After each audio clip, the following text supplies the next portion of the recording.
Morning, viewers. Thank you very much. Welcome to Punchline Africa television broadcasting from the Political Command Center in Africa, somewhere headquarters. Thank you live.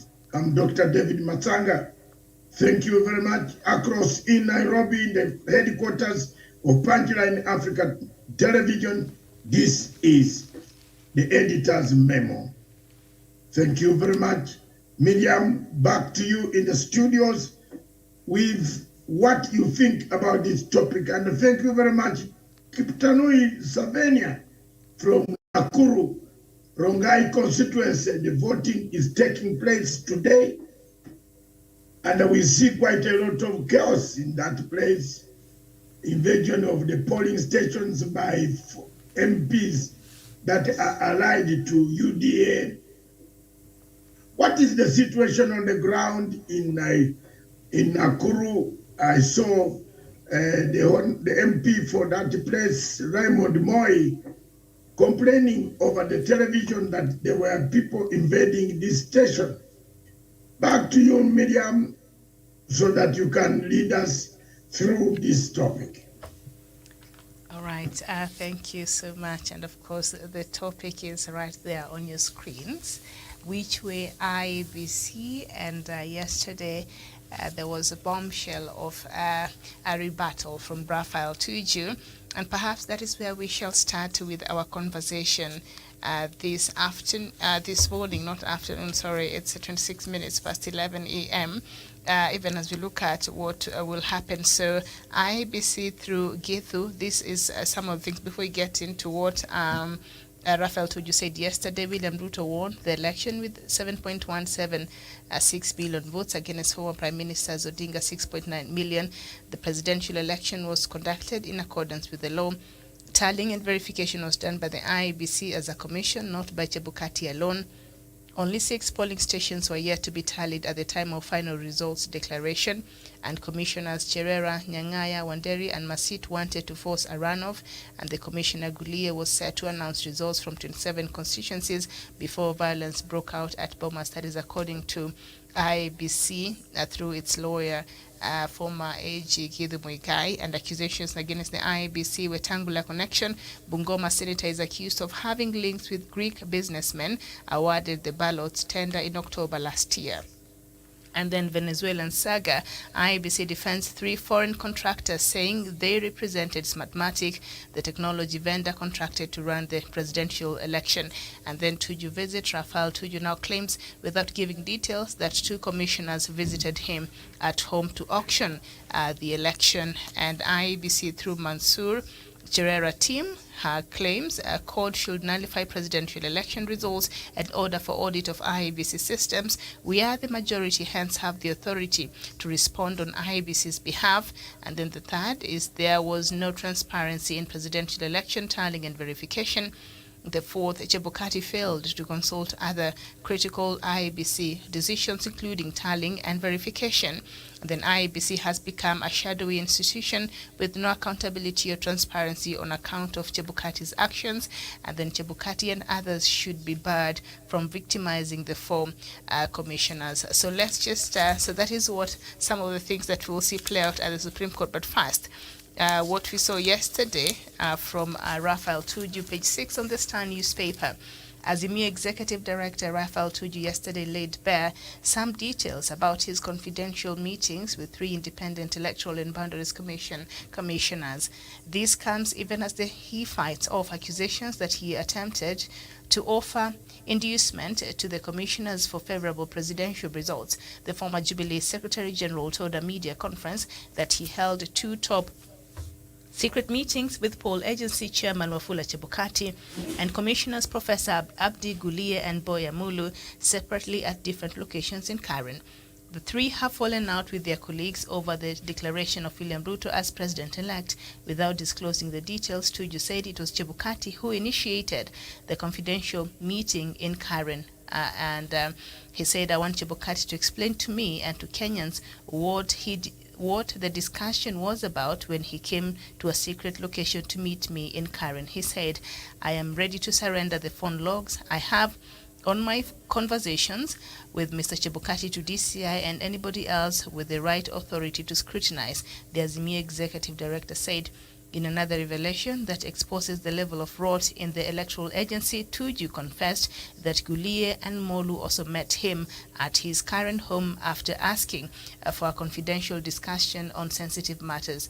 The former Ariada member of parliament, who admitted to hosting the two at his current residence, said the meeting was more of an auctioneers than commissioners, and he added that I want Professor Gulie and Molu to explain what they came to do in my house. The drift of that discussion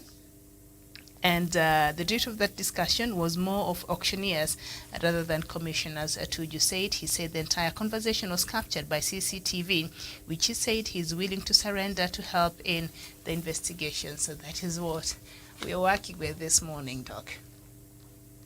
Thank you very much, Miriam, for that background on the IEBC.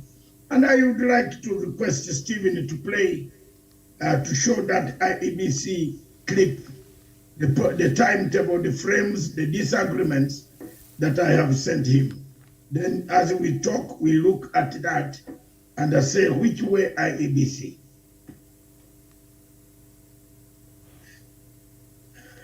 If it is playing, is it, or it is not yet?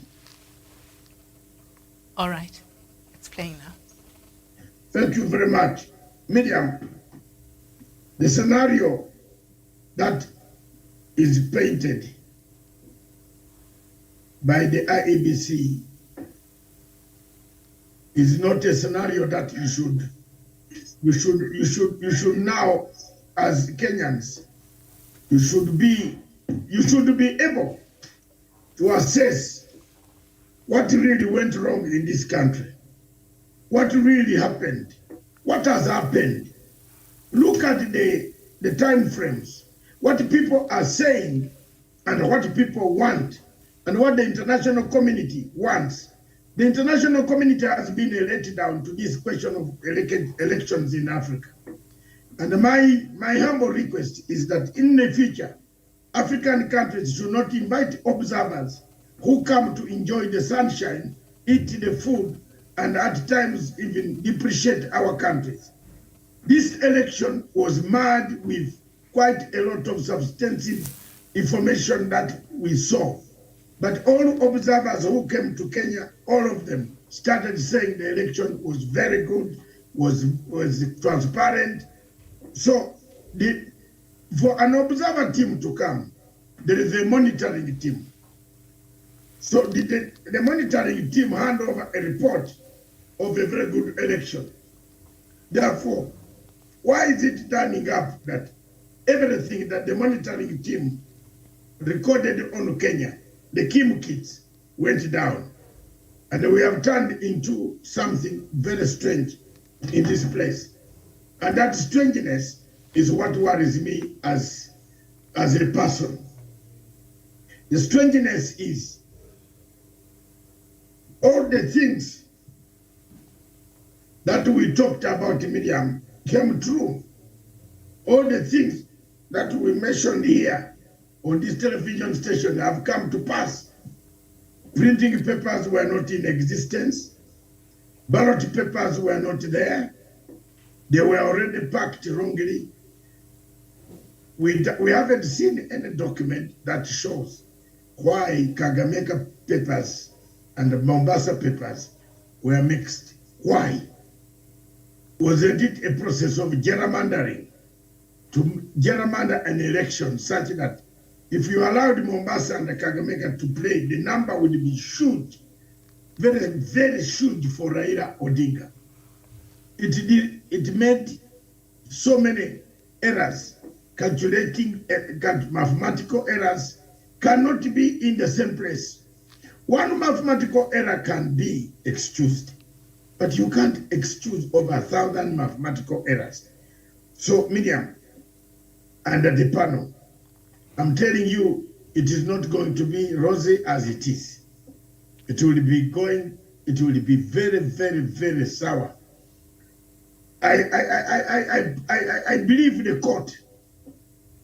courts can come up to clean this whole mess for Kenya. I believe the courts have a right to restitute, to liberate the people of Kenya who wake up every day, go to vote, and then the voting is damaged or murdered by the Electoral Commission. The Electoral Commissions across the continent of Africa have become the wicked links in all our governance systems. Is it time for Kenya today to look for the strongest link if it is about to advance its governance? Kibutunai Savenia, your comments. Thank you, Dr. David. Thank you, Miriam. I want to say this in straight and simple, that actually IEBC is taking this country for a ride. If at all they cannot be able to, let me not even dwell on this other electorality. It seems there is something that these people are hiding. Why is it that they are meeting these people? Why are they that they were meeting Rafael Tuju? Why is it that they are meeting people at the back door? Miriam, and Dr. David, when you see that people who are meeting only Chebukati, the three commissioners, which were is actually a very wrong impression to this country, that this election was not fair and credible.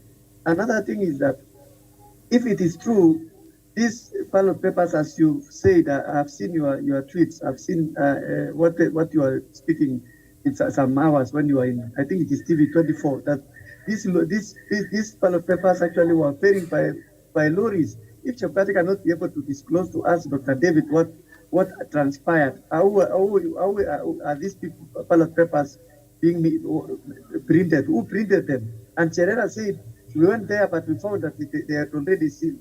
So, in my opinion, I was thinking that maybe the people, these ballot papers were not increased. They were also transported, a sample of them to Chris, seal it, so that when this commissioners comes, we tell them these are we printed from this place.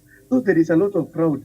Apart from these elections being nullified, Dr. David, he said earlier in this television that Chebukati and his commissioners must be held accountable. In which manner? Let us jail these people so that in future, when we will be having other commissions in future, when we are no longer in this country, when when our grandchildren will see that the elections are actually, people were once upon a time being jailed. Let us see these people having term jail like in other countries, Miriam. As we are moving, many people have lost confidence. Many people have lost confidence in a manner that the same institutions which we have empowered, which we have used a lot of our taxpayers' money to make sure they are running, are letting us down. What I realized yesterday after I saw what my brother Rafael Tuju actually was saying, I realized this country has been auctioned long time ago to the highest bidder. If you have money, you can buy anything. Why were these people going? And I know at the end of the day, Rafael Tuju is an honest man. He's going to bring this CCTV and these other footages. Dr. David, when you realize that Chebukati came out and said, Rafael Tuju will visit us with this National Security Advisory Committee, I saw somewhere somebody posted that also in 2017 and subsequent years, before the announcement of elections, the same group has been visiting there, so that you see what will happen if you announce. Will there be enough security? So it was not the first time these people have been visiting Bomas, Dr. David, as Chebukati is saying. In 2013, they visited there as national site. And these are the same people. Kenya has been there since 2013, has been there during even Kibaki time, even before and we've been running this election. They have been visiting to assess and see what is the security threat. Are you okay? Rafael Tuju is saying we went there because after we have realized that from 34 aides are not actually coming out well. And there is something, if Nanok and Veronica were outside waiting, why is it that Chebukati did not tell us, Rafael Tuju, you visited us, Nanok, you also, and Veronica, you also visited us. If you want to know, Miriam, there are some things, some goodies, some money which have exchanged hands. If you want to know that Rafael Tuju is saying the truth, is because I'm convinced that if Chebukati was sincere, Dr. David, he could have told us. If Rafael Tuju, after immediately you left, the other team came and we discussed such a blah, blah, blah, blah. So these are deliberate schemes from these people to hide a lot. These are deliberate schemes. And I know when, and I want to say this election without clear, the affidavit with Chebukati and the other three commissioners, his friends who are loyal to him, have sworn Dr. David is not actually original from Chebukati. These are sworn affidavits from William Ruto and his brigade.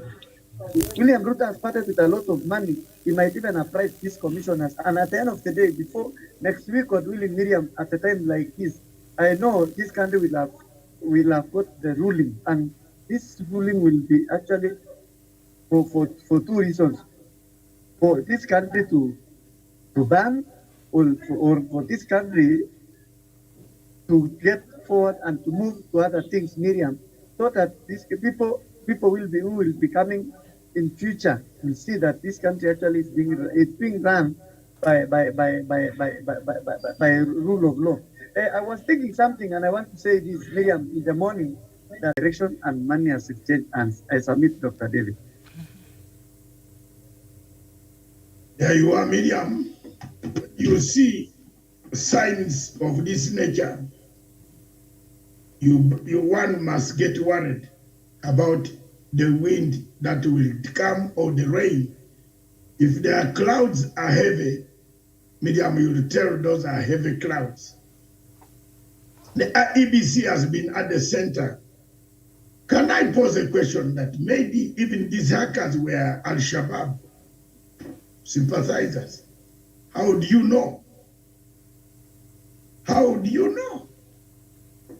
They could have been, all of them have been named, and I don't see any of them being a Kenyan. They are all foreign nationals. They are Abdi Hadi Abdi. They are Harun Gafiru, Mahmoud Mohammed, Isaiah Huyore, and Gedionio Omar. These are not Kenyans. This could have been, no wonder Al-Shabaab has sent a message of congratulations to the current president-elect. Miriam, you remember, I came from Mombasa with one of the leading lawyers, a vocal man on the side of UDA. I met him on a plane. The guy was shocked to see me. And maybe he thought I had been following him or I had something that I knew. They put us together on a business class ticket. The man was not comfortable. And when he got out, he got his bag quickly and ran. He didn't even want to talk to me. The only thing he did was to take my picture, because he decided to take a picture with his camera, his phone. And I'm still waiting for this man who's yapping on social media. What was he doing for 2 weeks in Kwale and at the coast in Kilifi, in Mombasa, Lamu? What was he doing? He went out and publicized to people that he was doing an opinion poll, and they said UDA will win. But now records of videos have emerged in the hotels where he stayed that his man was meeting the people that the DCI, their image reforms are put them together at that point. We believe that it is going to come and it will play out. For interference into the servers is not only the servers, because some of these institutions are government institutions. Can we therefore say there is more than what meets the eye in this whole thing? Was there an election in Kenya? Miriam, was this an election, or it was just looking deeper when you see accusations of counter rebuttal? Miriam, whatever the case you can take, let's take case scenario A, where you say,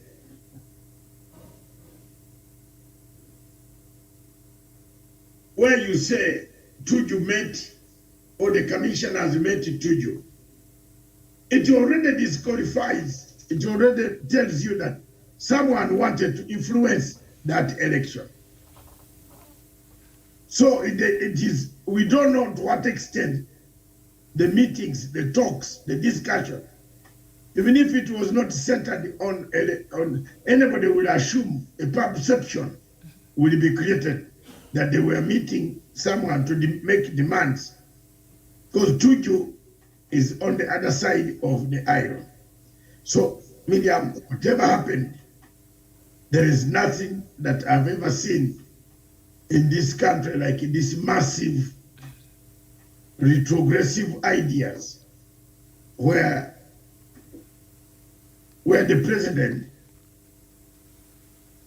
president-elect had a lot of hallmarks in almost every institution in Kenya,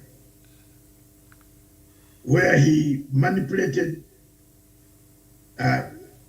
workers, how you select somebody to be the chairman of ICT who does not know and has never seen the forms that are being transmitted. It is a sad story. And it comes back to, can we see how many votes were cast? The total number of votes cast is equivalent to the total number of, thank you, of the total percentage. They don't even rhyme up. And the media, mathematical errors are mathematical errors. But if there are many repeatedly, they don't become just errors. They're not simple consistent. errors. Yeah. Yeah. But there are many. Thank you. But someone is having their back. Agando Party presidential candidate David Mora is saying, in a manner of speaking, in particular the Iebc officials and for that matter several agents did not sleep from the night of August 8th to 15th until when the election results were declared. So he's saying that even if there were certain minor arithmetic errors which are not admitted, it is appropriate to appreciate the fact that the conduct of an election is very rigorous and highly involving process. So he's saying you can't fault them, they were tired. So the mathematical error really is a very small thing in there. And so he's opposing Raila's petition to overturn Ruto's August win, and he wants to be enjoined as an interested party to testify against the petition filed by Azimio presidential candidate Raila Odinga. But some of these things that Tuju brought up yesterday, Doc, they're really huge. But I've been trying to check through the social media platforms or any official communication from Chebukati, from these other commissioners, from Veronica Maina herself, who Tuju mentioned yesterday, and almost 24 hours later, they've not been able to respond to some of these allegations. It's very telling. The who? I've not seen any person that was mentioned yesterday when Tuju was having that press conference. I've not seen them respond to some of these allegations that he brought forth. Because can I tell you why? The information Tuju has brought out cancels their affidavits. Therefore, they are ashamed. They can't counter and say we didn't do that. Because it's a matter of fact that Tuju placed them at the center of auctioneers. And they're the ones who brought in Tuju's name, so Tuju had to respond. So now Tuju will have to testify during this case, and maybe he will present the CCTV camera, I don't know, the evidence that he has. The Supreme Court will dismiss the affidavits of those commissioners because they are hearsay. It is something like a social life. You have called me to have an evening with you, and I have called by a girlfriend of someone, my girlfriend or something. We sit down. Then you call it that I was called. in a secret place. Which court can listen to stupidity? The recordings that are there, you must go to the source. The action must be the source. The recording that you see on running around that, oh, so and so went to meet Chebukati, those are recordings of anybody. So who recorded? What is the original recorder? Who is he on the ground who can come out and say, I saw Ogeto entering the Iebc? We are in chaos. But for recordings on a CCTV, is because it is your house. You are the main recorder. Mm-hmm. You have not changed it. The recordings in the hotel, you are the main recorder. The hotel is the main recorder. And you need an affidavit from the hotel general manager that we downloaded the recordings from our CCTV, which shows a certain prominent lawyer seated with five Somali nationals working out paperwork in a certain hotel X in the coast. There you are. Mm-hmm. So are we heading to a terrorist situation where terrorists support us openly? Miriam. All right, thank you so much. I don't know if Kiptanui is still there. Kiptanui, good morning. Yeah, I'm here. Miriam, I'm here, and I wanted to say something. There is something you touched, and it's also touched me. Miriam, ignore this guy called Maure. He's a hybrid political conman. I don't have another word to say. We will be having a showdown in that Twitter space tonight, and he's one of the people we are using as a classical example of people who are actually hiding on those collars. We want to call out these people, Miriam, and tell the truth.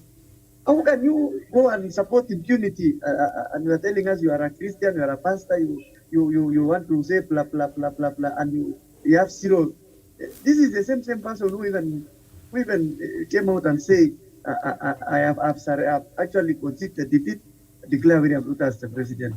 Ignore that bad person. He's supposed even this charge is supposed even to be registered. I have no kind of words for those people, Miriam. I said earlier in the morning that religion has been used actually as a tool of money laundering. I don't know whether he wants to to invite William Ruto to his church in Molo, anywhere, so that he keeps 10 million. Like he's not different from these other pastors. Miriam, you've asked Dr. David a very critical question. Why is it that these people are not responding? Miriam, if today in that studio you actually pick that book which is in behind you and get out with it, and I'm sure that studio as for the CCTV, you just pick it. When Steve comes and other people comes and asking you, okay, what happened? Where is this book? And you said, I don't know. And then they tell you now, because you don't know and you are around, let us go and see the CCTV footages, and you are sure that you are the one who took it. Will you respond? You will not respond. So this Veronica Maina and Nanok is a group who has stolen the money from me in Turkana. They cannot. Even their social media. The only thing that Dennis Itumbi is doing, Miriam, is actually wiping emotions with affect. He's calling us as nation intelligence something. He's actually taking everything. So those guys are not going to respond because it is the truth. Thank you. Okay. All right. I don't know if we have somebody else on the panel. There is nobody online. Okay. So I just want to do a takeout. Yes, when you finish. Doc. All right. And then you can do your takeaway. The High Court in Nairobi has ordered the Directorate of Criminal Investigations, DCI, to provide a report on their probe regarding 3 Venezuelans, as requested by Azimio la Umoja One Kenya presidential candidate Raila Odinga and his running mate Martha Karua. Raila and Karua had gone to court seeking to have DCI compelled to produce the report to buttress the presidential election petition challenging Independent Electoral and Boundaries Commission declaration of William Ruto as president-elect, Jose Camargo, Jose Gustavo, and Salvador Javier were arrested last month at Jomo Kenyatta International Airport with IEBC election materials. In granting Karua's prayers, Justice Hedwig Ongundi directed DCI to furnish the report to her within 12 hours, and the report on Venezuelans will be used before the Supreme Court. So the court has actually given the green light on that. Are we likely to see somebody coming up and opposing that? I don't think you can oppose. If you oppose it is going, you can't appeal against it. It is going to be evidence. Mm-hmm. It is the High Court works with the Supreme Court. Yeah. Therefore, there is no way you can stop the evidence. This is an urgent matter. Even if they wanted it, we can sit at night and make a decision on it. The court can sit at night and make a decision because these 5 days, we are working on a constitutional framework, Miriam, and this constitutional framework does not change. They have to complete and find whether there is a rerun, whether there is there's one word that I have not talked about. Upholding. Because I know very well there's no court which has got its normal senses in Africa that can uphold such shambolic process that can kill a country, especially the way when it killed Ivory Coast. The shambolic election destroyed Ivory Coast. The two institutions, the court and the Supreme Court, announced that is where the trouble began. So, Miriam, the courts, there's no way you can go run now. No judge they will strike it off because it's coming up in a matter. That was an order that was needed. Thank you. All right. And more so, the Attorney General would be the one of those refusing. Yeah, he will not be part of this year's election petition. But he is not part of, so there is no objection from the Attorney General's office. All right. Because the Attorney General is supposed to protect the DCI institution in case they fall into any chaos. Yes. All right, you can have the takeaway now. Thank you very much, ladies and gentlemen. The history of Africa teaches us that every time the voters turn up to vote, they vote peacefully. But the counting, the collecting, the verification always becomes messy. The verification of votes, of the results and the votes that were cast from Form 34A of Kenya to reach Form 34C is where the problem is. The smoking gun lies between those two forms, how they were infiltrated by hackers who are linked to Al-Shabaab and other organizations across the world, because hackers don't belong to normal society. Hackers belong to terrorist organizations or agencies that use them for their benefits. It is now becoming very clear that there was an elaborate design by the Commission, Iebc, which is in chaos, which has remained tight-lipped on the question of hackers. They haven't justified to anybody in Kenya, anybody who is not computer literate, that there were no hackers, but these are mere words expressed by different people. It is now becoming increasingly clear again that time and time again, the words of hackers is coming to the prominence of these petitions. Did they really? They did come, they saw, they changed the results.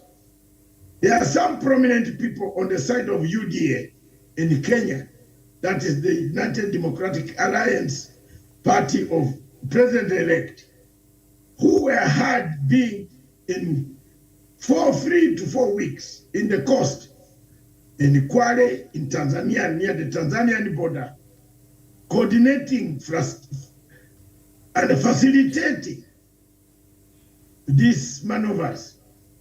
That's why they were confident, telling us that the win is already done. Now we can know the win was done through hacking and exaggerating the numbers on 34A when they were being transformed to 34C. The question therefore remains, where is the biggest smoking gun?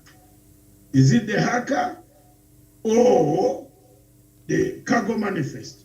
That will tell us maybe Chebukati must have printed Form 35C or 35A, as it is now being claimed that there was Form 35A still in the computer system, that people did not remove it as directed by the court. Was this form also used later on to submit some of the extra votes that mathematical error has not decided and picked? It has kept on telling us there was a mathematical error at every stage. And therefore, I believe, leave the matter to the hands of the Supreme Court to interpret for us what is a mathematical error and at what extent does a mathematical error therefore drives our election to. The last thing I would like to say, what remedy will the court give to Kenyans who have lost 55 billion shillings on a flawed election by Iebc chairman and his gang of 3 or 2 other commissioners? Is it to walk out free? There's a saying of once bitten, twice shy. Haven't the Kenyans been beaten so many times? Do they want to be beaten again? I leave it to you Kenyans to make your minds. Thank you.